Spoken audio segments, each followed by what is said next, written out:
Hi guys, it's Dr. Syed here, aka Real Skin Doctor, and as you might be able to tell, I'm in a slightly different setting than usual. Don't get me wrong, it's the same room, I just kind of twisted the camera slightly, but I'm also wearing a new outfit and I have a haircut, and all of this symbolizes the fact that this video is on a slightly different topic than usual.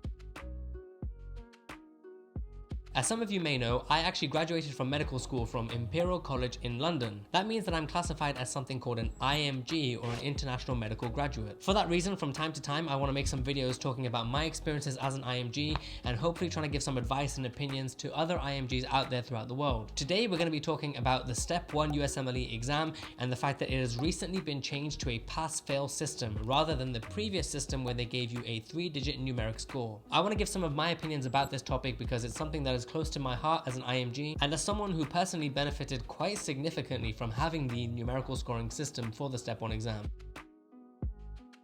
So first of all, let's talk about what the news is. There was news that came out around about 1 week ago telling us all that as of January 2022, the USMLE Step 1 will just be a pass-fail exam. The rationale behind doing so was because the Step 1 USMLE exam is notorious for causing a lot of pressure on medical students. It was previously acknowledged as being one of the most important aspects when it came to your strength as an applicant for residency program jobs. Medical students up and down the country in the US and all around the world would find themselves very anxious and very worked up trying to do the absolute best possible they could in the USMLE Step 1 because their future jobs could depend on it. The official authorities also stated that the USMLE Step 1 may be exacerbating differences between people from different socio-economic and ethnic backgrounds. So all in all, they thought that it would be a healthier process if they got rid of the USMLE Step 1 in terms of its score and just made it a pass-fail system to reduce some of the stress involved in the process.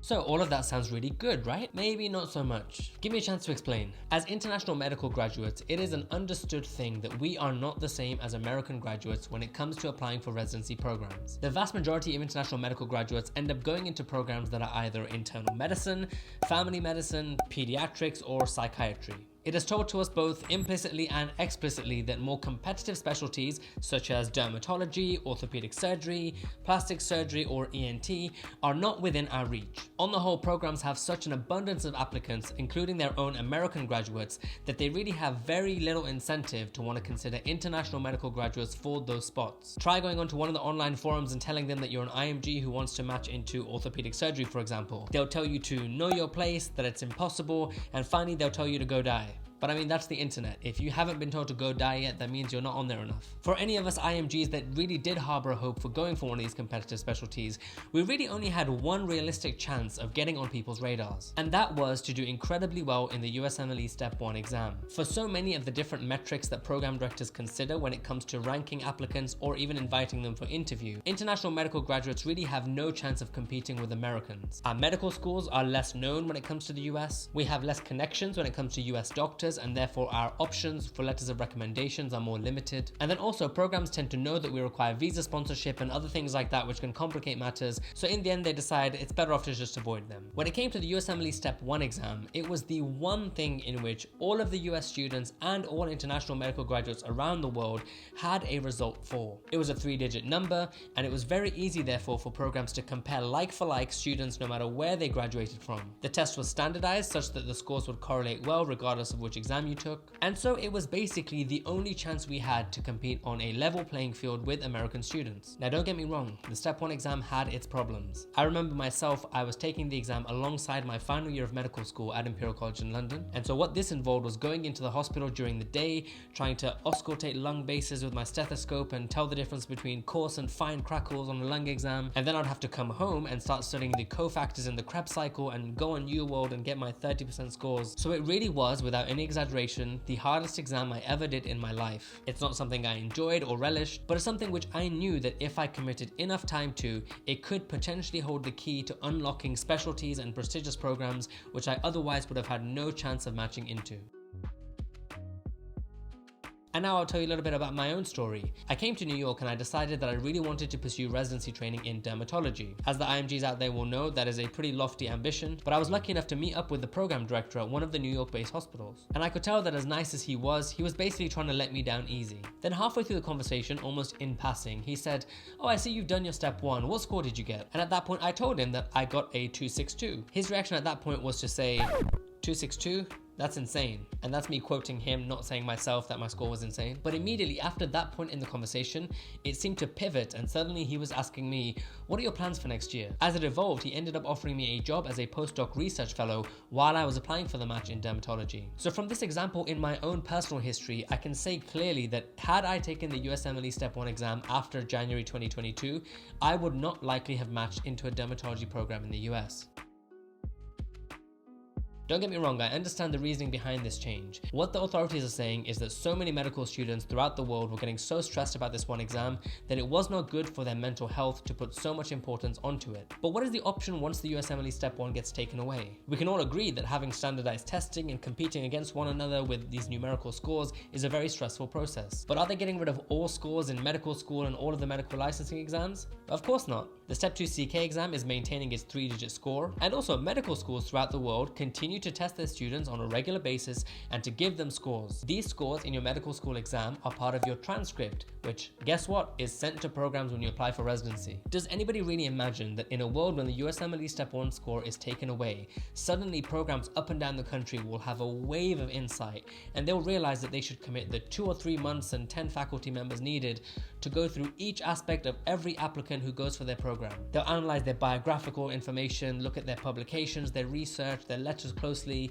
They'll analyze the personal statement. They'll take the time to interview more people to really get to know them, and then they'll reach a considered holistic decision on who to take for residency. Anybody that believes this utopian system will come into place now that the Step 1 score is out of the way, I think they're kidding themselves. Instead, programs who are time and resource limited are going to have to find something else to hang their hat on in order to filter down 700 applicants that they have for their 10 spots and focus in on a more manageable number like 200, for example. That first filter process, if not done using the USMLE Step 1, is going to have to be done based on something else. Chances are the focus previously placed on this one exam will instead now be spread across the Step 2 CK exam and maybe even the medical school transcripts. Alongside this, they could decide to look at things like honor roll membership or AOA, which international medical graduates don't tend to have in their schools. And therefore, rather than have one high-pressured exam throughout a time in your medical school, you may now have pressure throughout your entire time because you don't know what it is that your dream program is going to be looking at when it comes to filtering applicants. They could also decide to focus in on things like publication number, letters of recommendation strength, your clerkship results. So what that means is the placements you have throughout medical school and things like OBGYN and pediatrics and internal medicine, you tend to get something like a pass, a high pass, or an honors grade depending on your medical school. Some medical schools may now decide to give a lot of importance to those scores, and as we all know, they can sometimes be very arbitrary based on the mood of the attending on the day that he's filling out your evaluation form. Now moving on to the other rationale behind getting rid of the Step 1 exam. People argue that the exam exacerbates differences between people from different socioeconomic and ethnic backgrounds. But how is that going to be fixed with this new system? Admittedly, being able to afford the resources to study well for the USMLE Step 1, such as question banks and textbooks, can be expensive. And if you're having to work a part-time job in order to sustain yourself and your family, you will have much less time to be able to study. But what of the alternative? If programs decide to start evaluating applicants based on their publication number, their letters of recommendation, or even, for example, their medical school, have we really helped solve this problem in terms of disparity, or have we made it even worse? People from privileged socioeconomic backgrounds tend to have a massive advantage when it comes to things like publications. We all know there are those people who are well connected through their family and friends, who know someone who churns out 20 papers every year, and who get to put their name on that publication for some kind of contribution. Those people will be hugely advantaged. Likewise, when it comes to letters of recommendation, privileged students tend to be very well connected when it comes to knowing chairman or vice chairs or associate program directors, for example. So they're going to have the strongest letters. And then finally, the medical school of choice.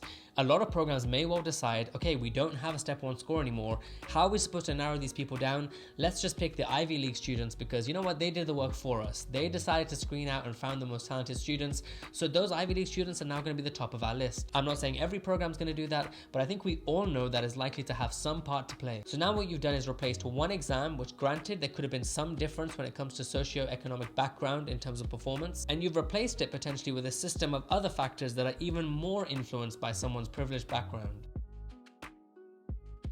This is also a massive disadvantage for international medical graduates, as if we needed another disadvantage. Rather than having one standardized exam in which we can prove ourselves capable, if not better than American graduates, instead we're now being shuttled towards these other metrics which we don't have a fair chance of being able to compete with them in. When it comes to our medical schools, it doesn't matter to most American program directors that I graduated from Imperial College in London, which is a top 5 medical school throughout the world. because all they've ever heard of is the Ivy League universities within their own borders, and maybe Oxford and Cambridge. So, to conclude, who do I think this is good for? If you are attending an American medical school at a prestigious institution, then this is the best news you could have ever hoped for. You have one less test in which you need to really perform, and the chances are the prestige of your institution alongside some of the connections that will likely offer will get you right to the top of the list for most people's interview callbacks and therefore to rank. This also could be good for international medical graduates from Oxford and Cambridge, for example, who want to go for specialties like internal medicine. If that's you, then you're going to be in a very good situation, because when programs are considering IMGs, going to an English language speaking prestigious institution, you are now going to be the top of their list to call back for interview. And you have one less exam in which the score counts. Who do I think this change is bad for? These changes are terrible for international medical graduates who are either US and went to medical school in the Caribbean or Puerto Rico, for example, or whether you're a non-US IMG and you went to medical school in Pakistan, India, or England. You have now lost one way in which you really could have got yourselves on the radar. It is especially terrible for any IMG who wanted to go for a competitive specialty, something like a dermatology, for example. You now face an even bigger uphill task. So what is my advice to IMGs? Number one, this change doesn't come into effect until January 2022. If you know you're going for a competitive specialty, or if you know you're a good test taker, then I would advise you to register for the USMLE Step 1 as soon as possible and to try to do it to get a really strong score. Even though programs are going to be told more and more in the coming years not to look at the Step 1 as an important metric, they will still do it because it is what they're used to. Now, if you're taking the Step 1 after January 2022, you have to get really serious about looking at your entire application and figuring out how to make it as strong as possible. The Step 2 CK exam has now become increasingly important, so you have to make sure that you're using the best resources and study strategies to do well in that. It also puts even greater importance on doing a clinical elective in the United States. That is your chance to become a real person in the world and not just an IMG on paper. Programs will increasingly decide to default to picking those people they know personally and who they have seen in the department. So it is an absolute must for you to do a clinical elective in the US now. Letters of recommendation have also now become even more important, so part of that clinical elective will be trying to secure the right letters of recommendation. And finally, getting the numbers of your publications and posters to go up is going to be increasingly important. Whether that's letters to editors, whether it's case reports or case series or review articles, find US-based journals, because people in the US take their own journals way more seriously, and submit things non-stop. It really isn't that difficult to get things published. It's just a matter of trying and not getting disheartened when it gets rejected by 8 journals, because when the 9th one says yes, that's something else you can put onto your CV. So guys, those are my thoughts on the Step 1 exam being changed into a pass-fail system. I don't have a monopoly on the truth here, and I would love to hear what your opinions are when it comes to this change. I'm keeping an open mind about this. I'm very aware that the Step 1 exam was amazing for me personally, and so I may be biased about the fact that it's changing to a pass-fail system. So tell me guys, are you happy that it switched to a pass-fail system? Is there anything I hadn't thought about yet in terms of why that is a better way of doing things? I look forward to reading the comments below. I also want to do some more content for the IMGs out there, talking about my own experience of applying to residency programs. So if you guys have any specific questions, please comment below and maybe I'll use that as a prompt for my next video. Finally guys, please do like and share this video if you found any of it interesting, and subscribe to my channel for more content, whether that's about skincare stuff or whether it's about life as an IMG or life as a doctor in the US. So thank you guys so much for watching, and I'll see you in the next one.